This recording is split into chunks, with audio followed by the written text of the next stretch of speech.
Vamos seguir mais um pouquinho. Aqui eu tenho uma cena que eu gosto de passar, e aí a gente vai discutir como é que a gente vai atender ela. Esse cara todo mundo gosta, então vamos lá. Imagine você, nessa cena.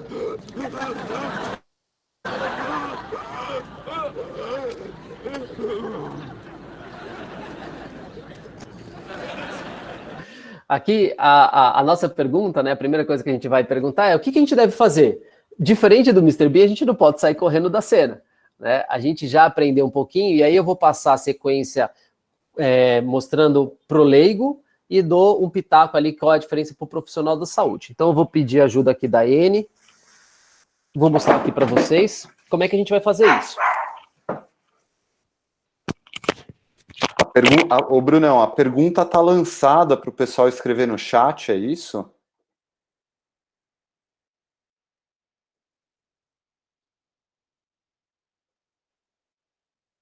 Acho que o Bruno ficou sem som. Tá sem som, Brunão? Beleza, recuperei aqui. Vocês estão vendo o manequim? Estamos vendo. Maravilha. Então imagina que você presenciou um colapso súbito. A primeira coisa que a gente vai fazer, eu vou mostrar aqui para vocês, é verificar se o local é seguro, pessoal. A gente não pode atender alguém e se aproximar sem checar a segurança do local. O local tem que estar seguro. Vou dar um exemplo. Se alguém cai próximo à calçada, mas ainda na rua, se você se ajoelhar para tentar atender alguém, o perigo de você ser atropelado é muito grande. Então, antes de fazer isso, você tem que tornar o local seguro, por exemplo, sinalizando para os carros pararem com uma certa antecedência, colocando algo que possa te proteger.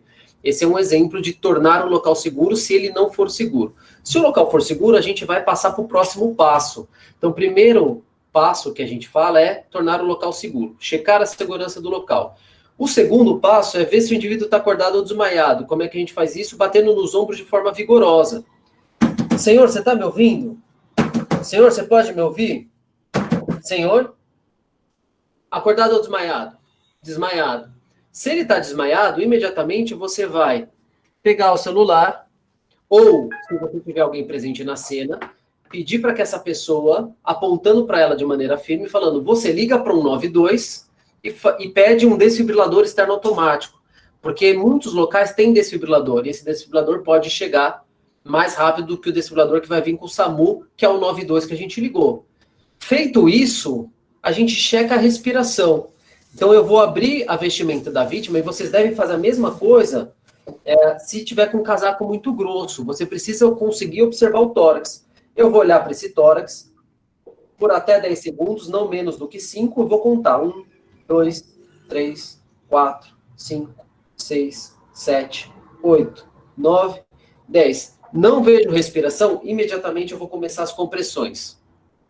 O detalhe aqui importante é que essa verificação da respiração, na verdade, a gente, pro profissional da saúde, vai checar o pulso simultaneamente à verificação da respiração. O leigo faz só a verificação da respiração sem a checagem do pulso. Esse é um ponto importante. E aí, daqui a pouquinho, a gente fala como é que a gente faz as compressões que vão ser, ou que vai ser a principal manobra que vai poder dar chance desse indivíduo sobreviver até a chegada do DEA ou até a chegada do suporte avançado.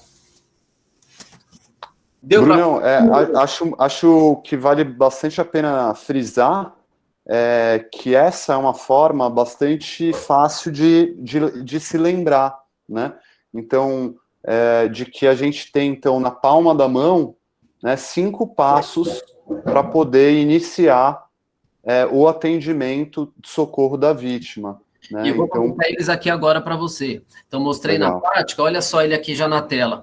Quando a gente fala do leigo treinado, ou seja, o leigo que está recebendo o treinamento, a gente fala que atender alguém está na palma da mão de vocês. Então, essa é a lição de casa. Qual é a principal mensagem? Toda vez que vocês pensarem o que eu tenho que fazer, que eles comentaram lá naquele bate-papo, está na palma da mão de vocês salvar a vida de alguém, ou dar a chance, né, para que alguém possa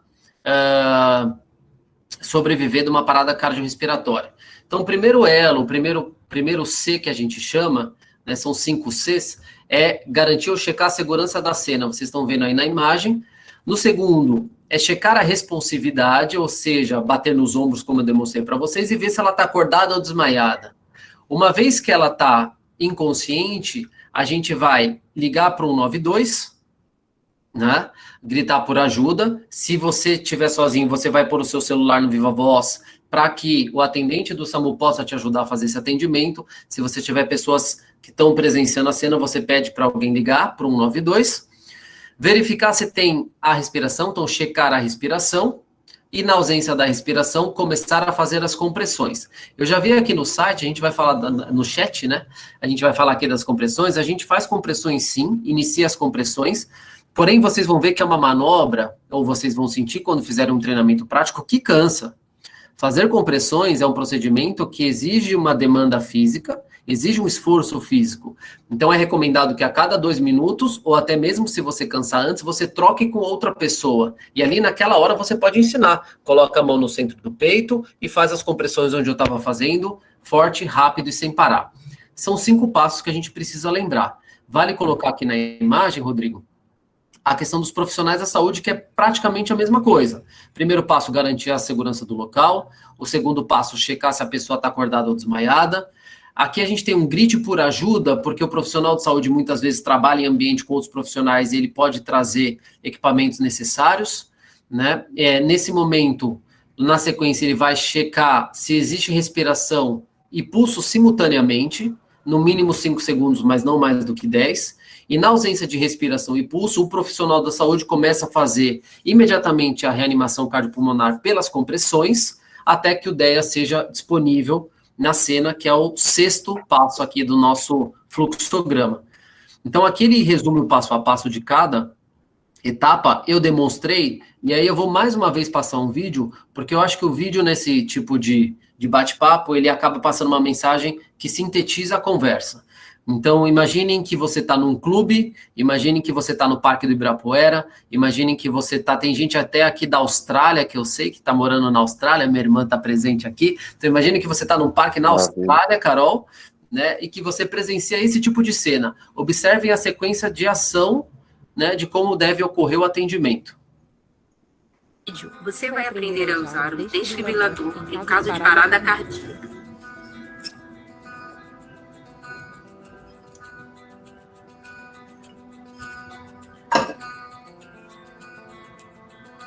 Essa ajuda caso a pessoa não estiver respondendo, mesmo ao segurar sua mão ou ao chacoalhar seus ombros. Deite-a de costas. Verifique sua respiração colocando uma mão em sua testa e os dedos da outra mão sob seu queixo. Cuidadosamente, incline sua cabeça para trás e abaixe seu queixo para abrir totalmente suas vias respiratórias. É possível confirmar que a vítima não está respirando se você não vir ou ouvir nenhum movimento respiratório, nem sentir nenhum sopro de ar em sua bochecha. Ligue para o serviço de emergência. Peça a alguém que esteja no local para trazer um desfibrilador. Enquanto estiver esperando o serviço de emergência, descubra o peito da vítima. Comece uma massagem cardíaca, fazendo pressão no centro do peito em um ritmo de 2 vezes por segundo. Se você estiver sozinho, não faça massagem cardíaca, mas vá procurar um desfibrilador, se houver algum por perto. Muito bem. Então, vamos falar até aqui. Conseguiram acompanhar o passo a passo do que fazer? E aí, agora a gente pode enfatizar em relação às compressões, como fazer compressões, que é a nossa manobra mais importante, já se encaminhando para o final. Como é que a gente faz compressões, qual é a profundidade adequada, qual é o ritmo adequado, e a gente tem alguns detalhes em relação a isso. Então, a Carolina perguntou se ela deve fazer as compressões até a chegada do SAMU. Deve, mas vale lembrar que essas são manobras que cansam, então você deve revezar com alguém a cada 2 minutos, ou se você cansar antes disso. Tranquilos? Brunão, só fazendo rapidinho aqui um diálogo com a nova diretriz da ARRA, eu cheguei a ler lá que agora, se está na dúvida se a pessoa desmaiou ou não, você mete bronca na compressão. Conta um pouquinho rapidinho, é isso mesmo? Você vai, se tiver na dúvida, você já começa a compressão, ou não? Exato, aqui vale bastante, é um ponto que está lá no final, que eu vou adiantar já aqui para vocês.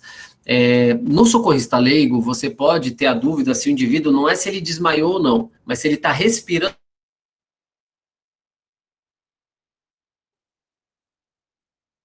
ou não. Porque o desmaiar ou não, você vai... Voltei? Voltei. Então vamos lá. No desmaio, você consegue ter certeza, porque se você bater forte o número de alguém não responder para você, ele está desmaiado. Você bateu uma primeira vez, ele não respondeu. Pode ser que ele está dormindo, você bate mais forte, ele não respondeu, é fato que ele está desmaiado, concordam? Uma Sim. vez que você chegou que ele está desmaiado, você vai ver se ele está respirando. Para isso, você precisa observar se existe expansão do tórax. Todo mundo que respira, o tórax enche e volta. E até um pouco diferente do vídeo, porque aquele vídeo é um vídeo francês, hoje você não aproxima mais o rosto para checar se existe fluxo de ar na sua bochecha, para ver se você sente alguma respiração. Isso ficou no passado. Hoje, para checar a respiração, você olha para o tórax da vítima e procura ver esse tipo de movimento. Todo mundo que respira, o tórax tem que expandir e voltar. Essa é uma respiração normal. E aqui vale uma ressalva que em alguns casos de parada cardiorrespiratória, que não é incomum, você verificar o que eles chamam de gasping, que é algo que, quando você vai verificar se a pessoa está respirando, ele faz assim, ó.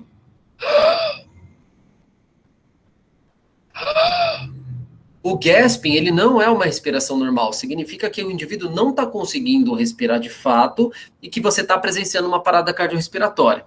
Então, isso pode gerar dúvida, Rodrigo, que é o seu ponto e que a diretriz traz também um foco sobre isso. Na dúvida se alguém está respirando normal ou não, você começa a comprimir. E aí, qual é a pergunta de $1 milhão? Será que se eu começar a comprimir alguém que não está em parada, eu posso prejudicá-la? Né? Esse é o grande medo de quem vai atender, principalmente num ambiente que pode ter certeza que vai aglomerar pessoas, né? Que a gente fala que desgraça acumula pessoa, e é verdade, né? Dificilmente você vai ter um caso desse que você vai estar sozinho, e aí você vai ter que ter a coragem e a calma para fazer alguma coisa, porque a gente já comentou há pouco tempo atrás que se você não fizer nada, em 10 minutos essa pessoa não vai sobreviver mais, ou a chance é muito pequena, né? Então, eu começo a fazer compressões. E aí, como você sabe se você está fazendo certo ou errado? Se a pessoa se mexeu embaixo de você, porque essa é uma manobra que dói em quem está acordado, ela vai se mexer, você para. Então, aqui é um ponto muito importante. Comecei a comprimir. A pessoa se mexeu embaixo de mim, opa, para. É qualquer outra coisa que não a parada cardíaca. Porque se ela se mexe, o coração bate. Agora, se eu comecei a fazer compressões e o indivíduo não se mexe, continue fazendo até a chegada do suporte avançado que você já ligou, né? Então, fazer as compressões é fundamental. E aí os estudos mostram, né, nessa nova diretriz, que a chance de você machucar alguém fazendo compressões, ela é mínima, ela é muito pequena. Então, se incentiva, sim, na dúvida de ter ou não respiração, ou até ter ou não pulso para os profissionais da saúde, não consegui sentir, eu tô tão nervoso que o meu dedo tá pulsando de adrenalina, eu não sei se é meu ou se é da vítima, comece a comprimir.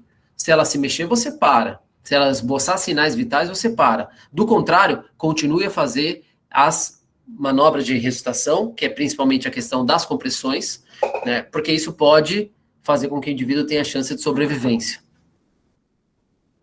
Muito bom, ótimo, ficou super esclarecido agora. Então, vamos falar aqui das compressões. Aqui eu vou mostrar para vocês que existe um ritmo e uma maneira correta de ser feita. Então, a gente tem vamos olhar primeiro um vídeo demonstrativo, eu vou falando um pouco em cima dele. Então, olha só. Quando você vai iniciar a compressão, primeira coisa que vocês já podem observar, o tórax está desnudo, ou seja, não tem nada impedindo a minha mão tocar o tórax da vítima. Né? Isso vale mesmo para quando você vai atender uma mulher. Muita gente pergunta durante os treinamentos, mas eu vou fazer com que, eu vou tirar o sutiã da mulher no meio da rua, você vai expor o tórax, porque se você fizer a compressão em cima de algo que possa machucar sua mão, um ferrinho, um plástico, você vai deixar de fazer de maneira adequada, e isso vai fazer com que a sua RCP ou a sua manobra perca a qualidade. E você deve fazer compressões eficientes de qualidade. Para ser eficiente de qualidade, forte, rápido e sem parar, como vocês vão ver a seguir. Então, o tórax tem que estar desnudo, sim.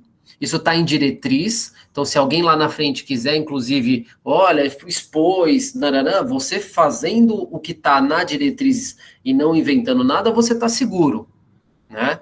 Então, coloquei o tórax, eu estendo a minha mão, eu coloco a outra mão por cima da primeira, eu puxo ela para só essa região tocar o tórax da vítima. E aí eu vou começar a comprimir forte, né? Num ritmo, para quem é das antigas, né? Dessa famosa música do Bee Gees.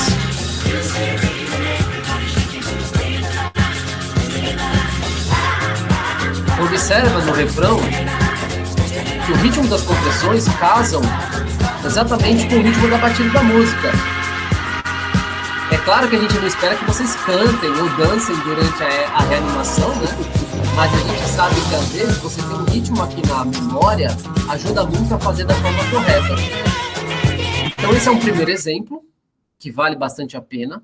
E o segundo exemplo que eu gosto de dar, o Lincoln aí que está presente, já viu a gente fazer isso lá no treinamento no Instituto de Química da USP, é fazendo a musiquinha agora que está na moda, e mais uma vez aí, Vicente vai treinar lá os filhinhos do Michel, olha só que musiquinha que vai ser colocada em casa.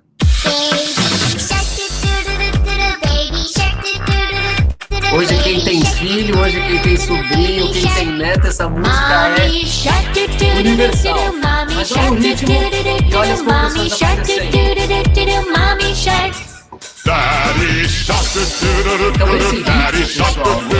Então esse ritmo é um ritmo que tem que ser de no mínimo 100 até 120 por minuto. Essas duas músicas têm uma batida entre esses dois parâmetros.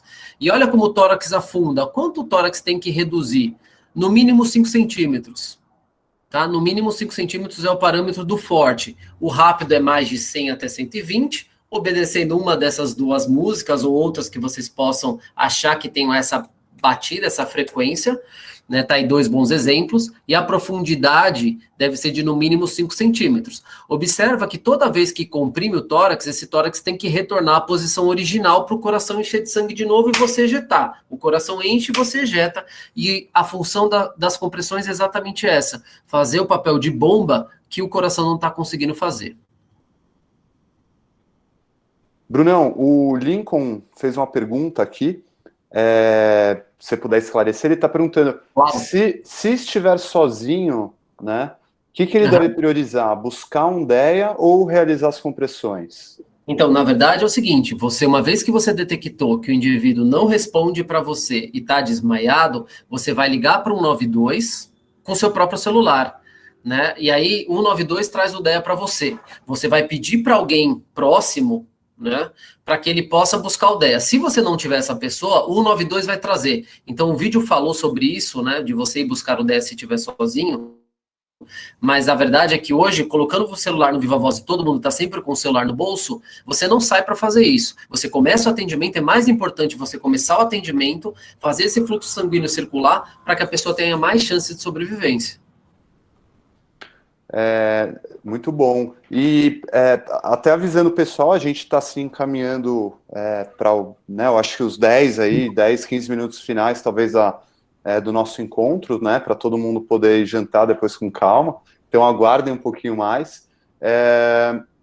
Eu, até assim, voltando um pouco para a pergunta da Carolina, né, ela pergunta se devemos seguir com as compressões, né, até o SAMU chegar. Então, eu queria perguntar assim, até quando que as compressões devem ser feitas, Brunão? Você pode...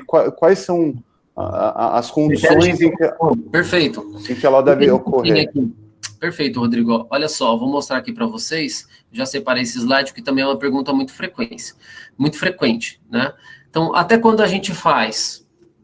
Primeiro critério, se você vai revezar com alguém, e aí eu já citei que a gente reveza a cada 2 minutos, ou até mesmo se cansar antes disso, tá na nova diretriz. Vou voltar aqui. Opa, peraí que eu apertei coisa demais aqui, peraí.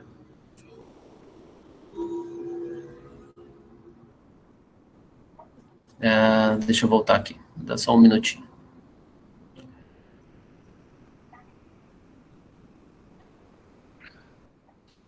Aqui. Seria legal se depois você pudesse comentar aí do gibi, né, da Lei Lucas também, para não deixar passar, que é bem importante. Pode deixar. Então, vamos lá. Aqui vocês conseguem ver 4 principais possibilidades que vocês vão interromper a reanimação. Primeiro, quando você vai revezar com alguém, tá? O segundo ponto importante é quando o DEA chegar, se você souber utilizá-lo, você interrompe, né? essas compressões. Se o SAMU chegar, uma vez que ele assumir a cena, você passa para ele, ou se a vítima se recuperar. A vítima pode se recuperar sem ainda o uso do DEA? Pode, mas essa chance é muito pequena, porque como eu falei para vocês, a maior parte das vezes o coração está tremendo dentro do peito e a gente tem uma imagem bem legal para demonstrar isso para vocês, para ficar na memória. Do lado de cá, o primeiro vídeo que eu vou mostrar é o coração batendo normalmente. Você tem um ritmo que é chamado de ritmo sinusal. Então, olha só como é que acontece. Existe uma organização, o ritmo elétrico é gerado aqui em cima, no nó sinusal, ele passa aqui pelo feixe atrioventricular, né? Atinge aqui embaixo o nó atrioventricular,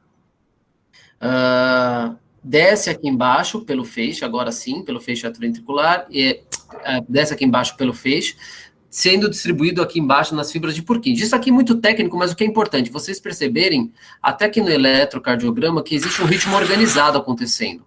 Na fibrilação ventricular, que é o principal ritmo das paradas fora do hospital, olha só a bagunça elétrica que acontece e o coração deixa de fazer a função de bomba e passa a tremer, parecendo uma gelatina dentro do peito.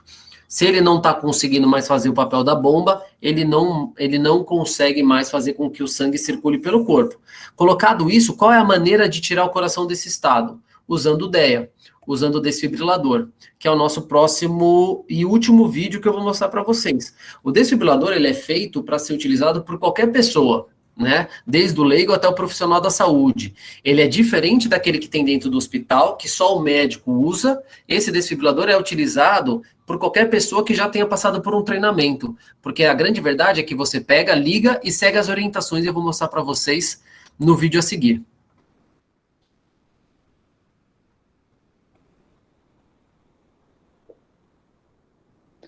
Geralmente o pessoal fala muito das compressões e esquece do DEA, né? Sim, são as compressões, e vale a pena lembrar que justamente por conta da necessidade de reajustar essa organização elétrica do coração, né, que sem o DEA também a compressão não adianta nada, né, Brunão? Ou muito pouco. A compressão ela vai prolongar o tempo de chance de vida, mas a única maneira de tirar o coração desse estado é através do uso do DEA. E olha só como é que a gente faz isso. Vamos ver se ele roda aqui, ó. O DEA chegou na cena. A primeira coisa é colocar ele acima da cabeça.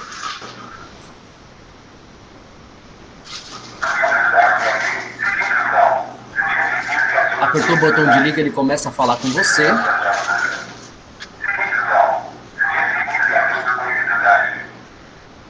Você vai colocar os eletrodos seguindo o desenho das pás.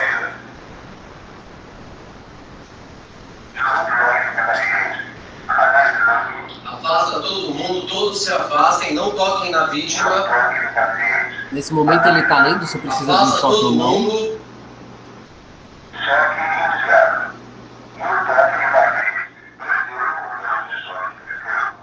Eu vou dar o choque, afasta todo mundo, afasta.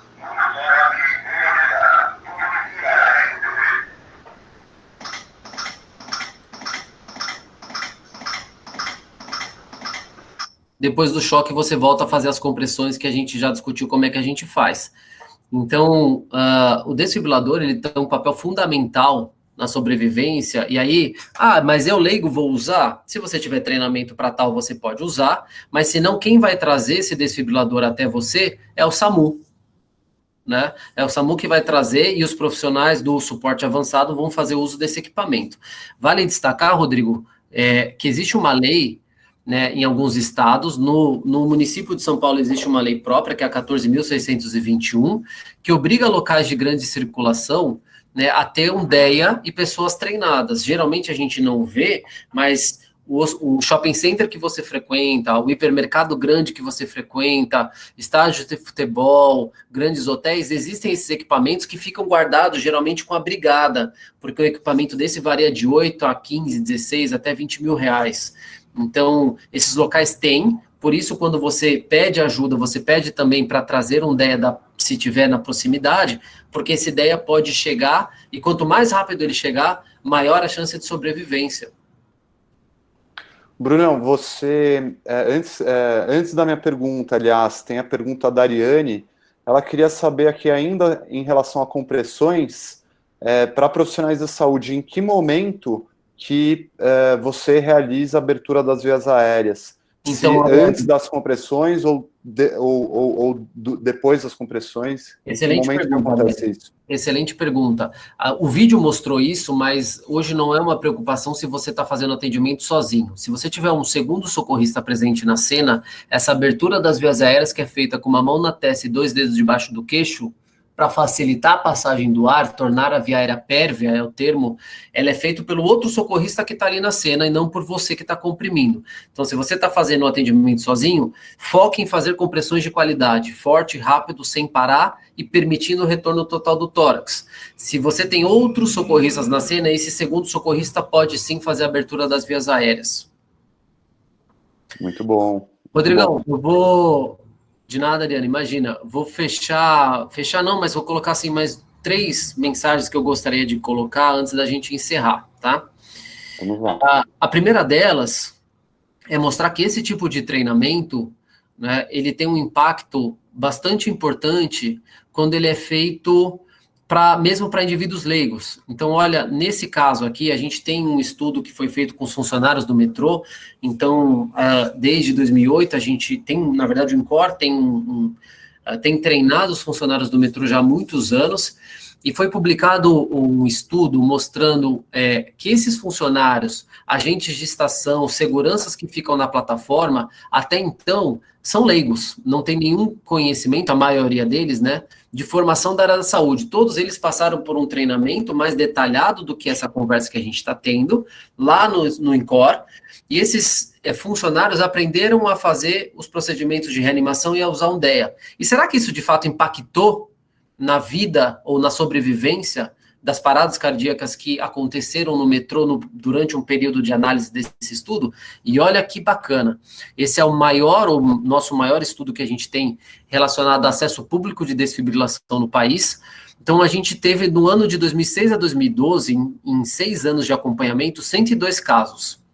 Essa figura e esses dados foram cordialmente cedidos pelo Renan Oliveira, que hoje é médico e na época foi o principal autor desse estudo, né, dava treinamento lá no nosso centro, é uma pessoa fantástica. Então, olha só, 102 casos de colapso súbito, desses 102 casos, 86 de fato foram paradas cardiorrespiratórias. E para deixar uma informação ainda mais impactante, 30% delas aconteceram dentro dos trens. Ou seja, você tinha indivíduos que tiveram a parada, né, cardíaca dentro dos trens. Outros 70 foram fora deles. Desses 86 casos, 62 deles foram por fibrilação ventricular, que é esse estado que o coração fica, que a gente comentou. Então, de fato, o estudo do metrô corrobora a ciência. Cerca de 80% dos casos que acontecem do lado de fora do hospital, o ritmo mais comum é a fibrilação ventricular e vai precisar do uso do DEA. E olha que fantástico, a gente fala que fora do hospital a estimativa de sobrevivência no nosso país é de 5%, menos de 5%. No metrô de São Paulo a gente conseguiu aumentar a sobrevivência com chegada com vida no hospital para 55%. 11 vezes mais chances de você ter sobrevida se você tiver uma parada cardiorrespiratória dentro do metrô de São Paulo. Fez diferença? Muita. Depois de um ano, os indivíduos tiveram cerca de 35%, arredondando o número, de sobrevivência com bom estado neurológico. Então, foi acompanhado depois de um ano esses sobreviventes e 35% deles, arredondando, tiveram sobrevida com bom estado neurológico, ou seja, puderam retornar à sociedade para os seus afazeres, emprego, família, e ter sua vida normal, né? Então, de fato, quando você treina pessoas leigas, né, e faz isso com qualidade, você ensina a salvar vidas. E esse estudo mostra isso de uma maneira bem clara. E aí, nessa mesma linha de raciocínio, Rodrigo, olha só que bacana. O INCOR fez uma parceria com o Instituto Maurício de Souza e outras organizações, montando uma campanha, né, junto com a turma da Mônica, né, ensinando que são somente 2 principais passos que você pode fazer para salvar uma vida. E o primeiro deles que eles colocam aqui é, você identificando que tem um indivíduo que teve um colapso súbito, você vai ligar para o 192, ou seja, informe sempre os seus familiares, as suas crianças, os seus netos, qual é o número que deve ser chamado, né? E iniciar as compressões torácicas, comprimindo no centro do tórax de forma forte, rápida e sem parar, né? Até a chegada de alguém mais experiente que você. Então, esse tipo de material é fantástico para ser usado na escola, né? É para ser usado dentro de locais onde você, desde o ensino fundamental até dali para a vida adulta, pode ter um material interessante para ser usado para treinamento. E aí a gente tem, nesse mesmo sentido, um videozinho sobre a Lei Lucas,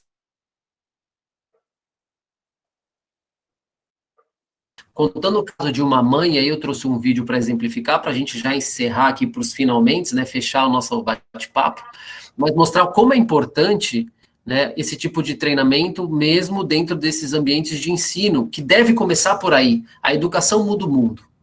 Eu acredito muito nisso, e é por isso que eu estou aqui hoje batendo papo com vocês. Quanto mais pessoas souberem, quanto mais pessoas tiverem esse tipo de conhecimento, mais vidas podem ser salvas.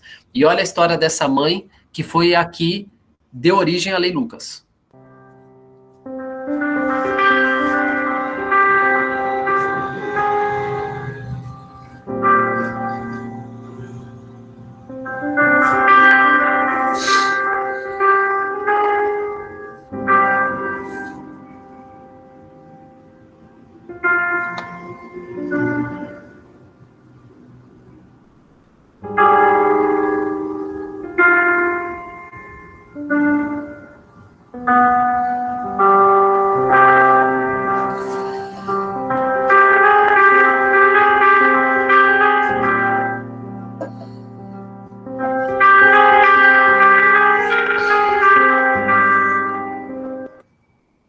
Então, foi criado todo um movimento que culminou com a publicação de uma lei, incentivando, e o que essa lei diz, né? Que locais de ensino, escolas, desde o ensino fundamental, devem ter treinamento em primeiros socorros. E agora a nossa função enquanto cidadãos é fazer com que, cobrar nossas autoridades para que, de fato, isso seja colocado em prática, né?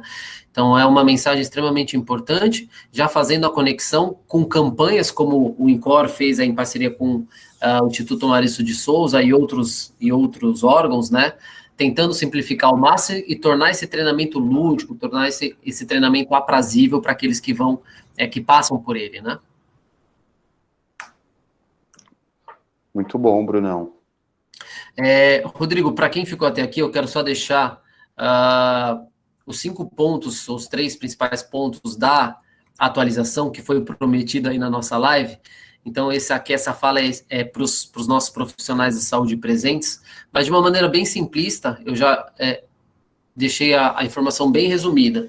Quais são os principais pontos de 2020 nas atualizações? A primeira coisa é a RCP assistida pelo Serviço Médico de Emergência. Então, olha só, a gente tem um algoritmo, na verdade, a diretriz sugere que seja feito um algoritmo padronizado para esses serviços de emergência, SAMU, bombeiros, para que quem está ligando ajude esses órgãos, né, a esses serviços, a identificar, de fato, que quem está ligando atende uma parada cardiorrespiratória e tem um fluxograma de perguntas e respostas ajudando a fazer esse atendimento. Isso é bastante enfatizado nas novas diretrizes. O segundo ponto importante é o início precoce por leigos. Já foi comentado aqui na nossa live, eu vou passar por cima. Leigos devem iniciar a RCP se presumir que a vítima está em parada cardiorrespiratória. O risco de dano é extremamente baixo se ela não tiver, e a gente já comentou sobre isso. Terceiro ponto bastante importante, ponto-chave das novas diretrizes, é RCP só com as mãos. Também vocês já perguntaram ao longo da live, faço RCP só com as mãos ou faço compressões e ventilações? Depende do nível de treinamento. Se você é um leigo que presencia a cena e não tem treinamento, tem estudos que mostram que salva vidas no ambiente extra-hospitalar.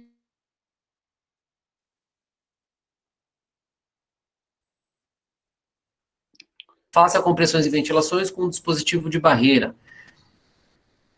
Quarto ponto importante é a qualidade da RCP, né? Profundidade e frequência das compressões tem que ser de no mínimo 5 centímetros de profundidade, até 6, mas a gente enfatiza a informação de no mínimo 5 centímetros. A frequência das compressões vão ao encontro daquelas músicas que a gente colocou, de 100, acima de 100, mas até 120, existe um limite, rápido não é melhor, então de 100 a 120 batimentos por minuto. Evitar pausas ou interrupções, porque toda vez que você parar de comprimir, o sangue deixa de circular, e toda vez que você comprimir, você deve permitir o retorno total do tórax.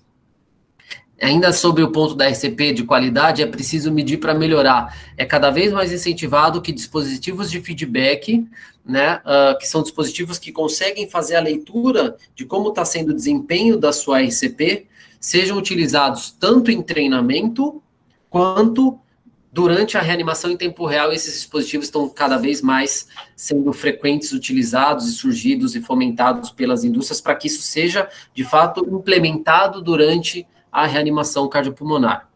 Ô, Brunão, Pode falar.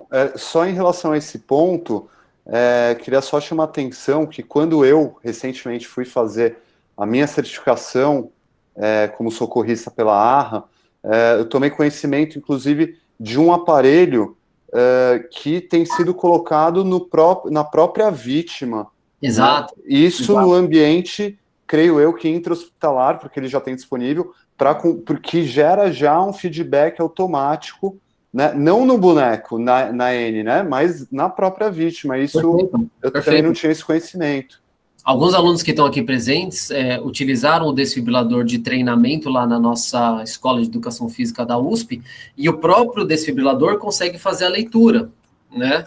Dando a profundidade das compressões, o ritmo, ele fala para você, se você comprime na profundidade correta, boas compressões. Se você comprime além da profundidade, comprima mais fraco ou comprima mais forte. Essa leitura em tempo real faz com que você melhore a qualidade da sua reanimação e, consequentemente, a chance de sobrevivência aumenta também. Por isso tem sido bastante enfatizado nas novas diretrizes. Então, esses são os principais pontos. O último é em relação à desfibrilação. Eu comentei para vocês que a desfibrilação ela deve acontecer o mais rápido possível, né? Logo que o DEA estiver disponível na cena, que o acesso público à desfibrilação tem sido incentivado, e aí eu dei o exemplo já para vocês do estudo do metrô, que é um estudo de caso de sucesso no nosso país, implementando tudo que foi discutido aqui hoje. Bom, lembrando que a Trivincity também, né, está oferecendo cursos, principalmente para escolas, né, que hoje tem uma obrigatoriedade também, está capacitando o seu corpo de educadores e as pessoas que trabalham, né, no ambiente escolar, e também para condomínios. Então, se alguém também tiver interesse, né, de levar esse conhecimento para o seu ambiente condominal, né, para que as pessoas dentro do condomínio possam estar aptas a uns cuidarem dos outros, ou do ambiente escolar, também pode mandar um e-mail para a gente, né, e a gente certamente vai estar aí elegendo os melhores profissionais, né, aí com o apoio do Bruno também, para poder estar aproveitando essa parceria que temos aí com o Bruno, com a EFE, para poder estar atuando dessa maneira. Brunão, mais uma vez, olha, então tem uma série de elogios aqui a você, mas isso já não é novidade, então eu não vou nem entrar muito no mérito. Para a gente é uma honra, realmente, tê-lo tanto como professor, como colega, parceiro aí de trabalho. A gente tem uma admiração enorme pelo teu trabalho, você realmente faz a diferença, e poder tê-lo aqui conosco, participando dessa construção, realmente é uma alegria enorme. Então, muito obrigado pelo teu tempo, ficamos muito honrados, e aí desejo uma boa noite, parabéns aí para toda a família, obrigado a todos os colegas que estiveram aí conosco nesse tempo, foi uma grande alegria para nós, tá bom? Obrigado pela oportunidade, uma boa noite para todos. Boa noite. Tchau, pessoal. Estamos à disposição, um abraço.